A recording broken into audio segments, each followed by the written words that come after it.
They were young, they were brilliant, they were rich, and now they've gone. In the last few years, a pattern has emerged, and it's shilling. Crypto billionaires, visionaries, founders dying under strange, unexplained circumstances.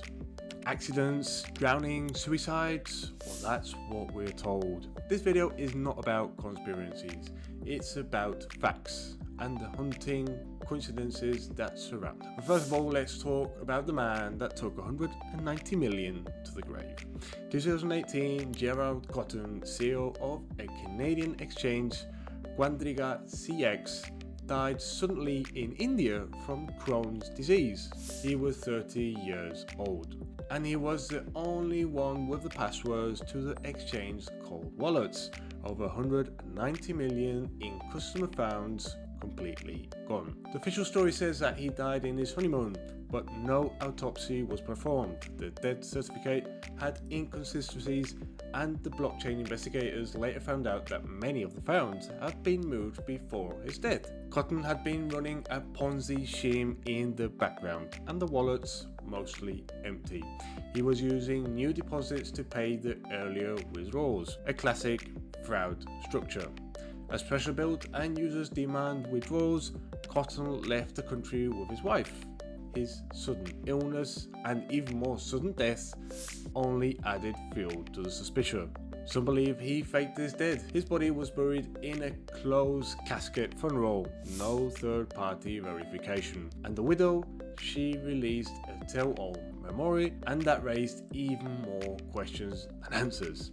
To this day, customers are still trying to get back their money. Regulators issued them, but the man at the center of all, if he's alive, he hasn't made a single move on the chain.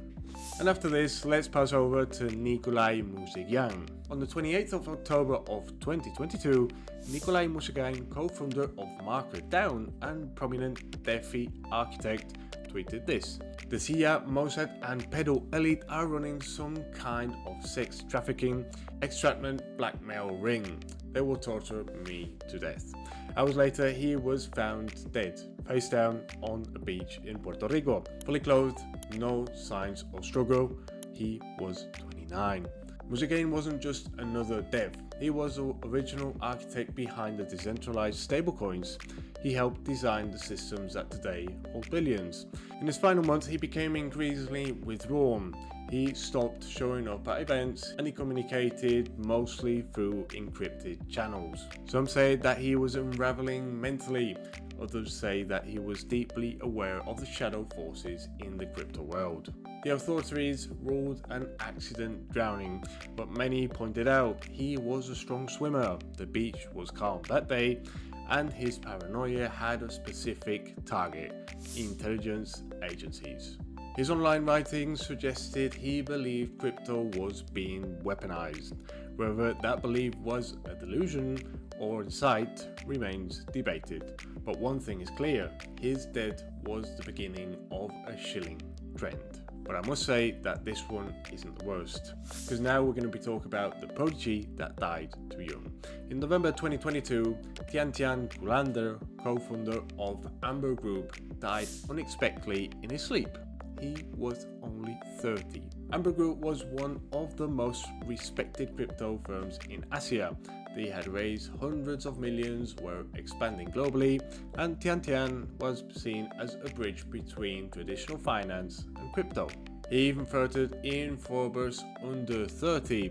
He spoke at major conferences, and just days before his death, he had been involved in a strategic talk with institutional investors.